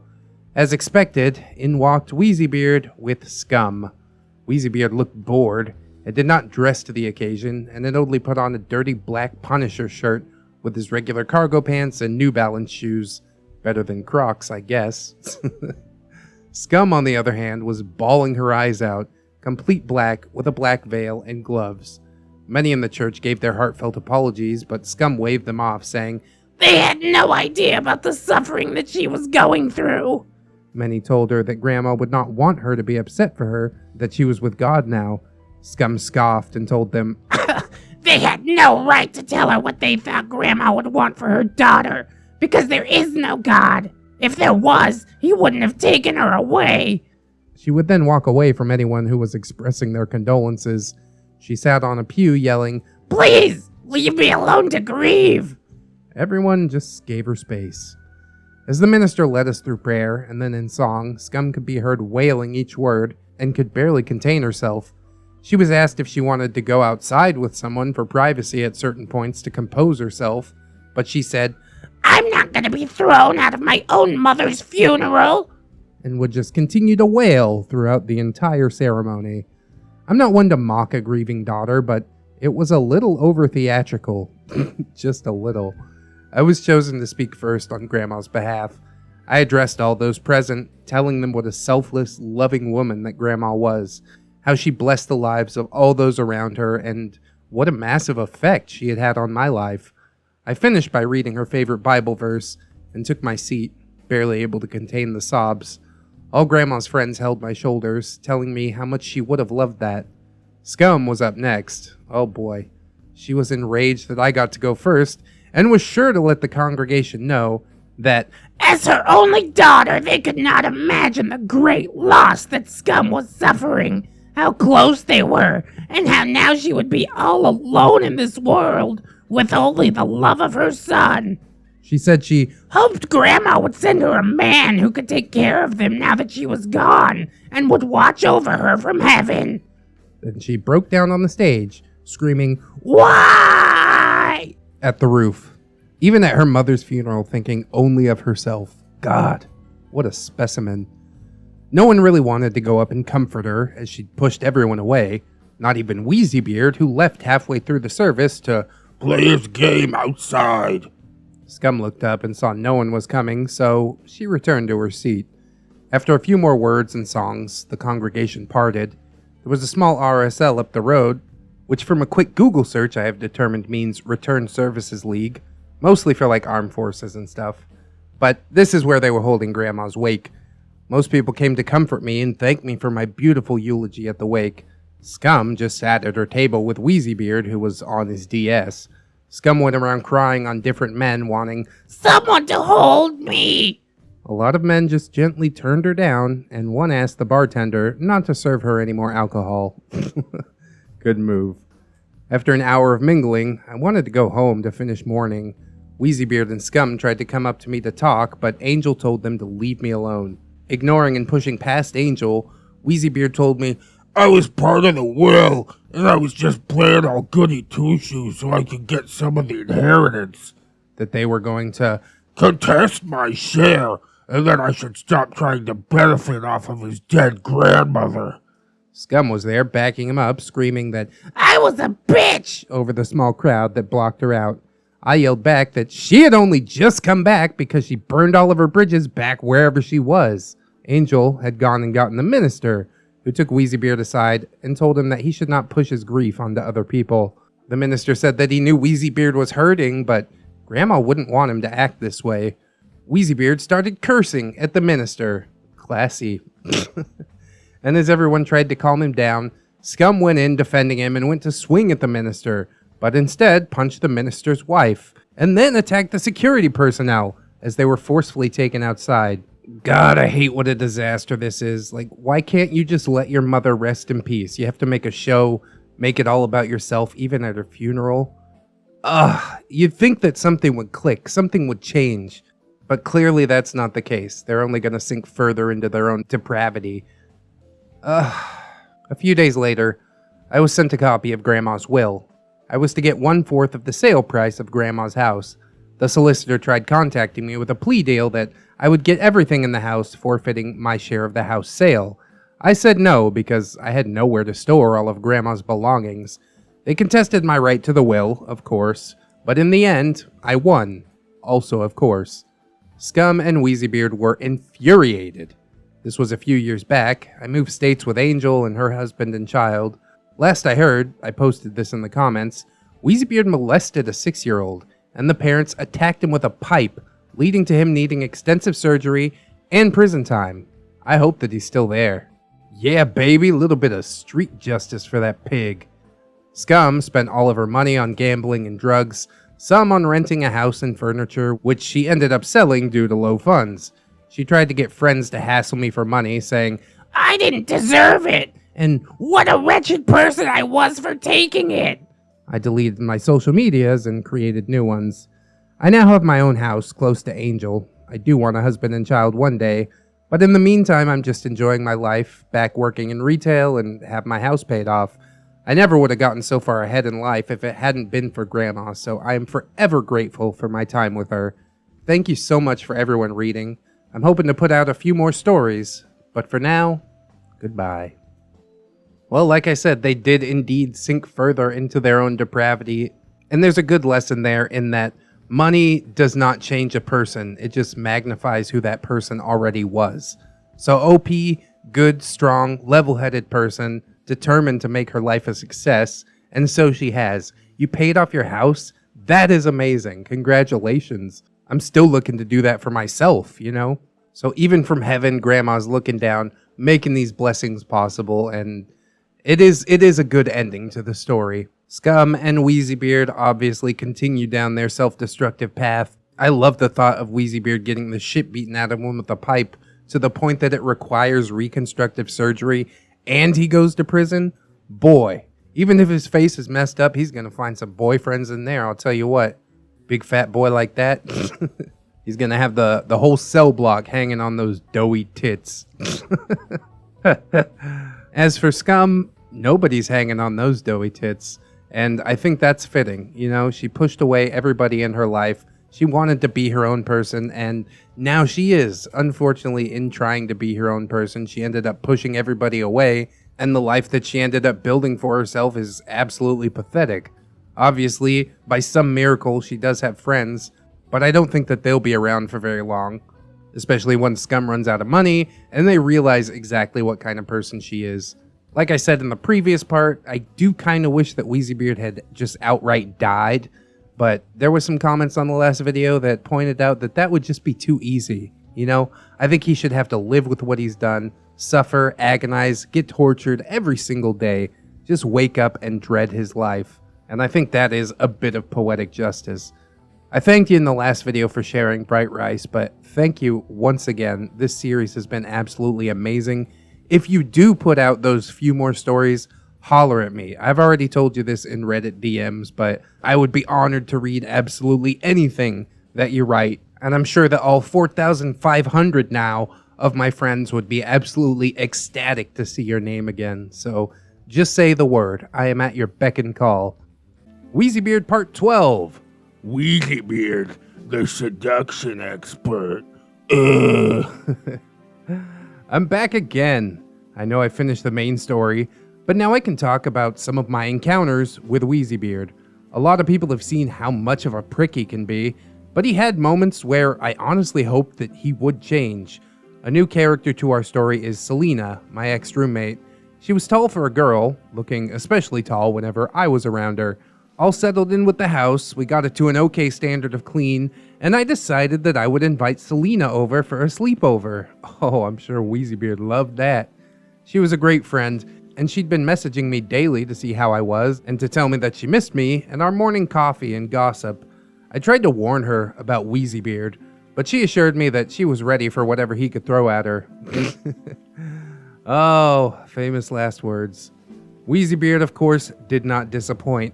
His eyes lit up as soon as I told him I was having another girl stay over. He was licking his lips, looking for new prey. God help this woman. What does she look like? He asks. God help me. If you make a move, I'm going to kill you. She's a friend. Leave her alone, I said. And he smiled. I love a challenge. What a freak. Stay away from her. I mean it, Wheezybeard. And with that, I slammed my door. Selena drove me home after work. We dropped in on Grandma's to check on her. We had coffee and biscuits as we chatted until Grandma excused herself to get ready for bed, telling us to have a great night. Aw, love you, Grandma. Miss you. We walked over to the house and nothing could have prepared us for Wheezybeard. In his underwear, laying down on his bed in what he presumed was a sexy pose. It was not. His pale chest, covered with little chest hair but stretch marks all the way up to his moobs, man boobs, and angry red pimples were spotted all over him. Ugh. His unshowered stench hit us as soon as we stepped in. Hello, Selena. OP told me you were coming, so I waited up for you. He slipped on his gross brown bathrobe. But nothing could have prepared me for the goddess before me, he continued. Selena was standing there, absolutely gobsmacked. Wheezybeard, back off. This is a guest, not a piece of meat, I told him, trying to shield her from his gaze. Wheezybeard smiled. A little jealous, OP? He walked to the kitchen and took out 3 glasses. I'm just being friendly. Selena, care for some libations, my sultry goddess? As he pours each of us some Mountain Dew. Oh my god. He's going full James Bond. Or trying his best to, I suppose. Selena just turned up her nose. I'm not your goddess, and call me sultry once more and I'll shove that bottle so far up your ass you'll taste plastic for a month. Wheezybeard was taken aback. His tactics didn't work? No, he must try harder to win over the fair maiden. Wheezybeard bowed and tipped an invisible fedora as he took his exit. I will give you the chance to make yourself comfortable, but remember, I am at your beck and call. This man is so thick. In multiple ways. Glad the initial meeting was done, at least. And it did go as smoothly as is possible with that ass wipe. We took snacks to my bedroom and laid back, watching TV and talking like old times. After a while, there was a knock at the door. Fucking hell. Nothing deters this guy. Selena, can I show you something? He asks. No, we're having girl time. She doesn't want to see whatever you have to show her, I yell back. Wheezybeard then opens my door to reveal he's in a top hat. And what looks like a cheap tux that looks like it's barely holding itself together. Don't I look dapper this evening? Would you both like to accompany me to the dinner table? Removing a pipe from his pocket to finish his weird ensemble. Selena and I roared with laughter. You look like the fat controller from Thomas the Tank Engine, Selena said with tears in her eyes.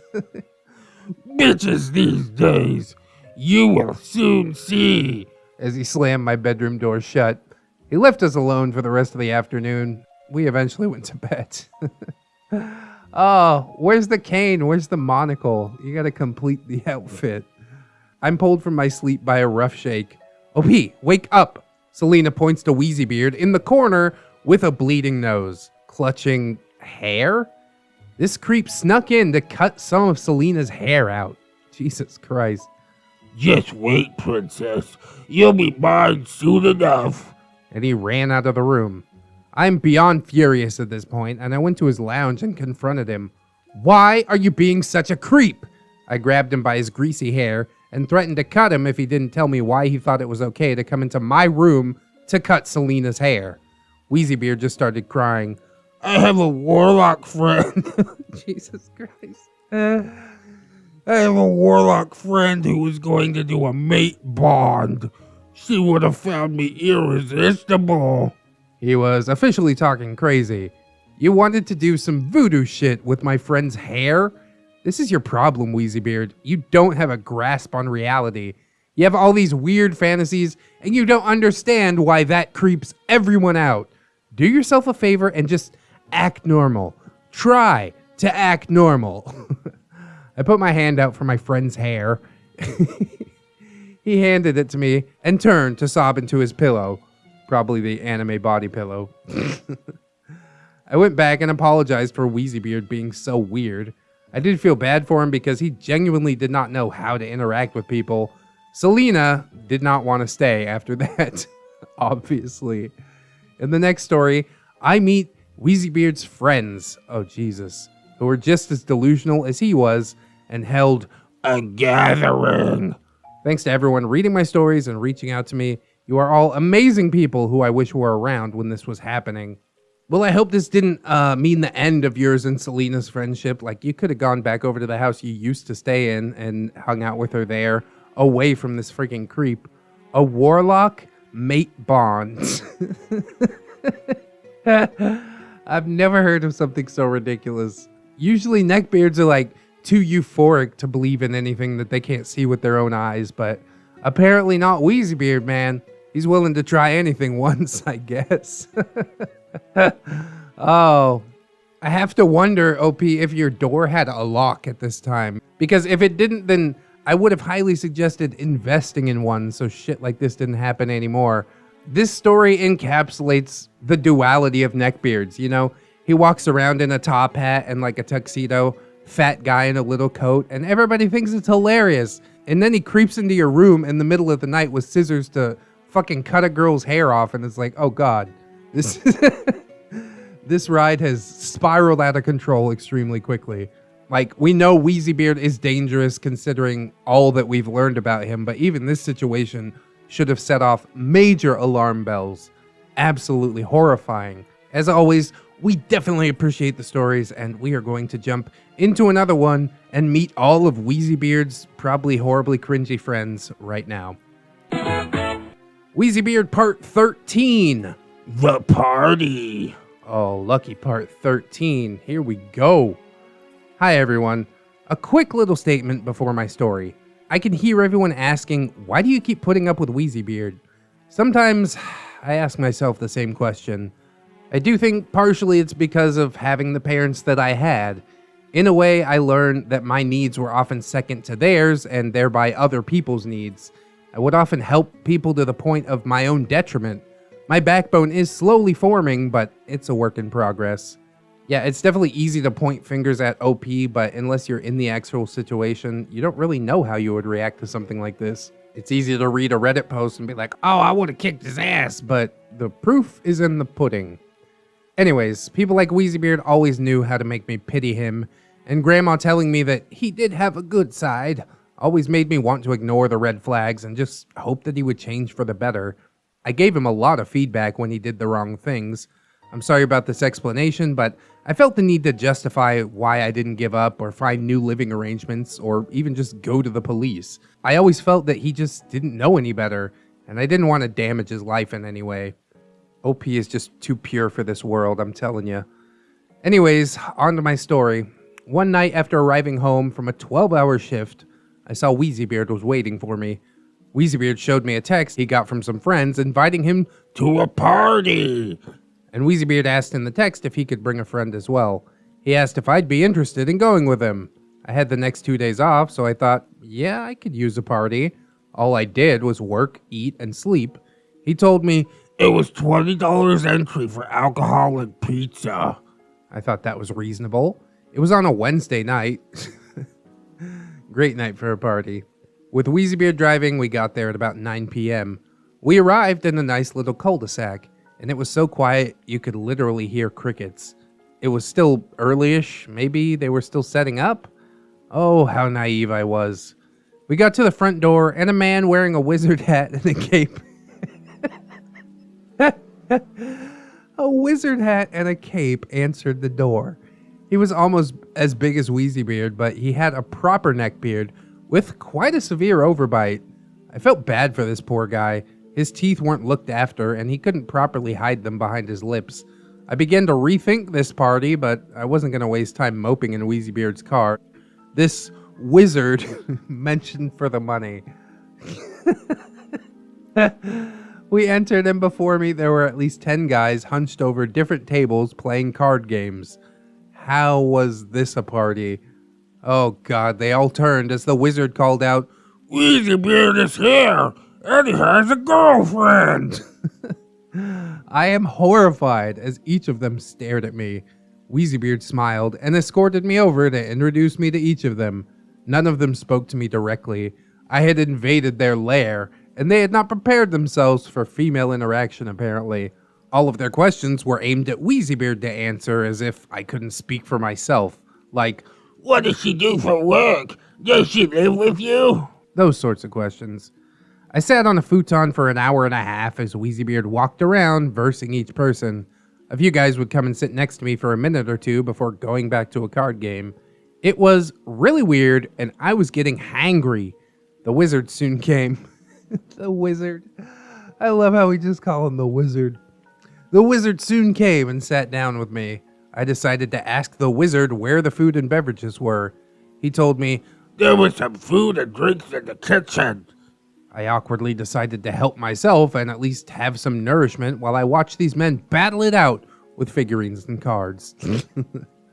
I paid for 2 of the tiniest slivers of pizza left in the box and some warm LA ice cola with an almost empty goon bag.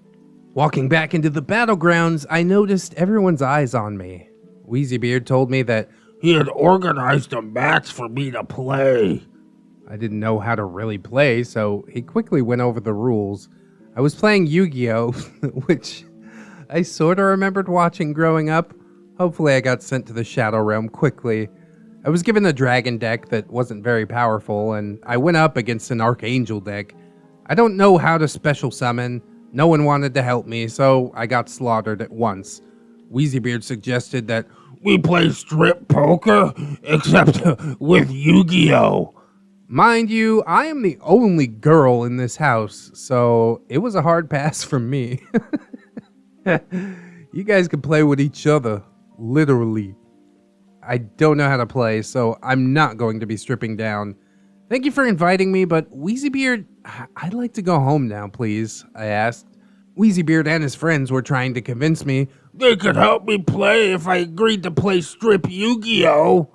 even winning would be losing, as I didn't particularly want to see any of these men in any state of undress. So I continued to the door. Wheezybeard followed me out, told me I was being rude, and they were just trying to ease the tension. what a way to try and ease the tension. Demand that one woman get undressed in a room full of guys. Oh, horrible. I told him that I wasn't enjoying myself. This wasn't a party, and that I'd paid $20 for somebody's leftovers, and I wanted to go home and call it a night. Wheezybeard was ticked having to drive me home. He asked me If I was willing to come next week, and that he'd make sure that I had more to eat. I told him no, that I wasn't interested in the party at all. It just wasn't my thing. The next day, Wheezybeard was nice enough to give me the $20 refund out of his own pocket for coming with him. Thank you for reading this story, and a big thanks to ReddX, for always keeping an eye out for and reading my stories. Please subscribe to him. He is so dedicated to his fans. Dang-o, spitting facts over here. I hope everyone learns from my mistakes, and all of you have a great whatever the time of day it is. I always appreciate the shout out, Bright Rice. It's definitely not easy to sit down and make a video every day, but I feel like, seeing the numbers go up and getting all the comments and interacting with all the people is reward enough in itself. I really do enjoy making these videos for you guys, especially since people seem to like the content. And I'd like to thank you as well, Bright Rice, for writing the content. Otherwise, we'd know nothing about Wheezybeard, which is quickly becoming one of the biggest sagas on this channel, and one that I got to experience while it was fresh, which is totally cool. I do want to hear a bit more about the wizard. I'm immediately curious, like, I assume it was his house or something like that. Why was he dressed like a wizard, though? What game was he playing? It had to have been Magic, right? That's what wizards play, I guess.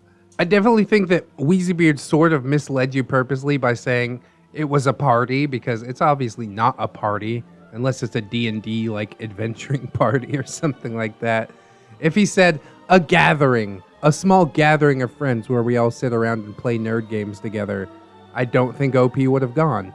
But Wheezybeard knew what he was doing, plotted this out meticulously, and still had the gall to charge her $20 to go. I mean, at least he did pay her back, but man, $20 is not going to be enough. You got 10 or 11 probably plus-sized humans there. How many pizzas are you going to get for like $200? Probably about 10. And I'd wager that each of those boys could eat 10 by themselves. So it's super sad that OP had to, try and make do with warm cola and like skinny ass pizza slices. That's just pathetic.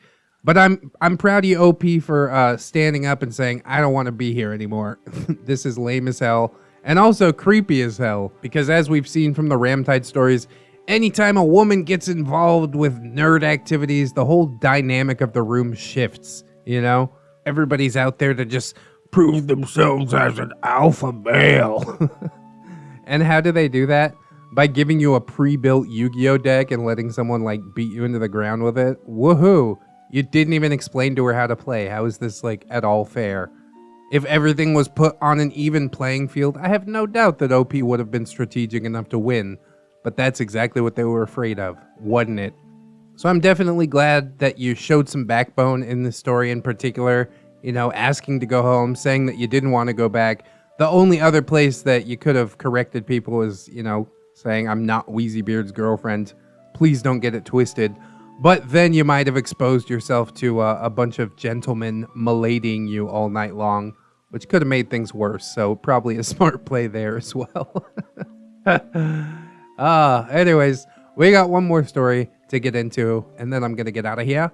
But let's jump into it. Wheezybeard Part 14. Cobalt, the alpha. Oh, all hail Cobalt. I decided I might push out another story today, as memories come back from my time with Wheezybeard. Wheezybeard had a best friend called Cobalt that basically thought he was a werewolf. Oh, Jesus. This is the chronicle of my first meeting with Cobalt. I was sitting in my room reading when I hear someone entering the house. I'm alone, and I'm thinking, who would want to break in here? That's true. They probably look around and be like, what a dump. I'm leaving. I tiptoe to the kitchen where this lanky guy is pouring himself a glass of Mountain Dew. He noticed me and nearly choked on his drink. Sorry, who are you? I ask him as he tries to breathe. After composing himself, he says, Hi, I'm Cobalt. I'm friends with Wheezybeard. Are you OP? Wheezybeard has never mentioned him, but I guess I don't take that much interest in Wheezybeard. Hi, yeah, I'm OP. Sorry, Wheezybeard isn't here at the moment. I'm not sure who this guy is, so I decided to just leave him alone. A short while later, Wheezybeard arrives home and asks me to come over to him. OP, this is Cobalt. He's an alpha werewolf. Wheezybeard says proudly. He taught all of his pack's pups and is gonna teach me how to phase and be like him. Wheezybeard is like a fucking Dungeons and Dragons die, into a little bit of everything that's neckbeardy. Although at the time I just chalked it all up to his nerdy interests and also friends influencing some new interests, like our werewolf boy, star of the show. Have you ever seen him as a werewolf? I asked Wheezybeard. Wheezybeard shook his head in derision. Cobalt has this wolf inside of him, but it doesn't come out anymore. So he's schizophrenic? I'm confused. I thought werewolves shifted at a full moon, I said. Cobalt. Common misconception. It's a stereotype. It only happens as you learn to channel your inner wolf. Some people go their whole lives without knowing how to let out their inner wolf. So how can he be the alpha werewolf if he's never been an actual werewolf? I guess he just started his own pack and he's like, okay, I'm the alpha now. Better recruit Wheezybeard so I have some underlings. Whatever, rightio. Might as well watch Wheezybeard try to release his inner werewolf. Better warn Grandma. She might get a heart attack watching Wheezybeard trying to unleash his inner werewolf. I did go over to tell Grandma and she just laughed. Oh, they're having fun. Let them play their make-believe. She is so patient with Wheezybeard. Grandma is also too good for this world. I sat front row on the lawn as Wheezybeard stood there shirtless, in a sort of Kamehameha build-up, as he was told to howl and growl like a wolf. It was quite funny watching him run around the yard, scratching dirt out of the garden, and getting yelled at by Grandma to stop ruining her flower garden. After an exhausting hour with no progress, Cobalt tells him that he can sense the wolf is within him. Is he for real, or is he just trying to troll Wheezybeard?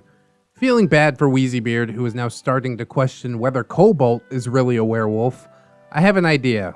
I'm gonna see if Cobalt can stay in character. The next day, after another hour of watching these two try yet again with no success, I offer for Cobalt to stay for dinner. I run to the store to buy some supplies. I come home with 2 boxes of pizza as well as some other items. I ask the boys to get washed up for dinner. You may think that I'm a bitch, and I don't blame you, but I sort of saw Wheezybeard like a brother at the time, and I wanted to see how serious Cobalt actually was. I returned with pizza on mine and Wheezybeard's plate, and I had a dog bowl with dog food in it for Cobalt. He looked shocked, and to his credit, he had a few mouthfuls before hurling in the toilet. Wheezybeard told me, It's his human side rejecting the food, not his wolf side. A convenient excuse. Okay then, on to test number 2. We went to the local animal shelter, and I asked Cobalt to unleash his alpha command on some of the dogs there. Cobalt probably hated me at this point, but he needed to prove himself to Wheezybeard for whatever reason. We chose to start small with the Chihuahua. He laid eye level with the Chihuahua, softly growling, and then a commanding bark. The Chihuahua was obviously confused. He then sat up a little higher, snarling at the poor dog, and in true Chihuahua fashion, it charged him and bit his nose. You don't start with the small dogs. Small dogs don't know they're small. I asked if he wanted to try again. I need a dog closer to a wolf. This dog has lost a lot of his wolf heritage and therefore will not submit to me. As luck would have it, Cobalt had a dog who he could communicate with. I will continue this story later in a part 2. Oh Lord, don't keep me waiting. All these cliffhangers. This might be the beginning of an entirely new saga. We could have the Cobalt saga on top of the Wheezybeard saga. I don't know how much time that OP actually spent with this werewolf man. But I am morbidly curious about what happens. So we will definitely be diving into part 2 when that drops. So along with Voodoo, Wheezybeard apparently also believes in werewolves, so he's super into magic. He doesn't just dress as a wizard, he is a wizard. And he aims to become such a high-level wizard that he'll be able to master the power of transmogrification. Is that what they call it? I'm pretty sure that's what they call it. But transmogrification is different from actually being a werewolf, although a lot of the werewolf propaganda that you see is just that from the media. You shouldn't take any mind of it. Everybody determine for themselves what it means to be a werewolf, I guess. I'm not sure what's up with all these neckbeards that insist that they are werewolves. We've also heard about like a fat neckbeard vampire clan. So it's either those two, vampires or werewolves.